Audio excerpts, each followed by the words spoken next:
ஆண்டவர் இயேசுவின் திருநாமத்தில் தவக்காலத்தின் 5வது ஞாயிறு கிறிஸ்துவின் புதுவாழ்வு 33ஆம் நாள் தியானத்திற்கு அன்புடன் அழைக்கிறேன். கிறிஸ்துவின் புதுவாழ்வு என்கின்ற போது பவுல் கூறுகிறார், கடவுளுக்கு ஏற்புடையவனாக மாறுவது என்று. பவுல் தன் வாழ்வில் எப்படி கடவுளுக்கு ஏற்புடையவராக மாறினார் என்பதை சிந்திக்க அழைக்கிறார். வெளியான நமது சமய சடங்குகள் மாத்திரம் நம்மை கடவுளுக்கு ஏற்புடையவர்களாக மாற்றாது.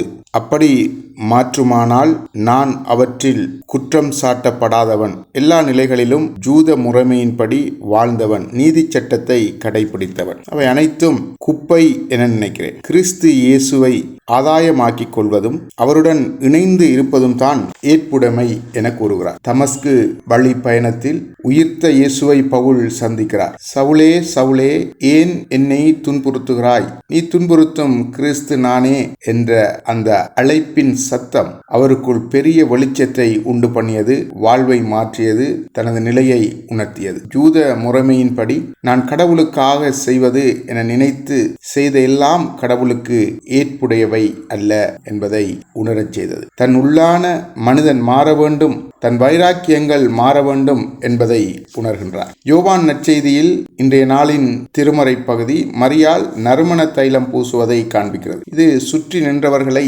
கோவப்படுத்தியது. இதை விற்று ஏழைகளுக்கு கொடுத்திருக்கலாமே என்றனர். ஏழைகள் எப்பொழுதும் உங்களுடன் இருக்கிறார். அது உங்கள் பணி.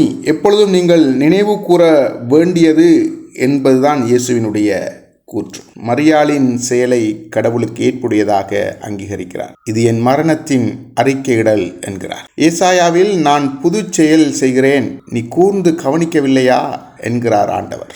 ஏற்புடைமை என்பது அவருடன் இணைந்திருத்தல், அவரின் கிரியைகளை கூர்ந்து கவனித்து புது வாழ்வுக்குள் செல்வது. நாம் நம்மை ஆராய்வோம், நம்மை அர்ப்பணிப்போம். ஆண்டவர் நம்மை நிறைவாய் ஆசீர்வதிப்பார். ஆமென்.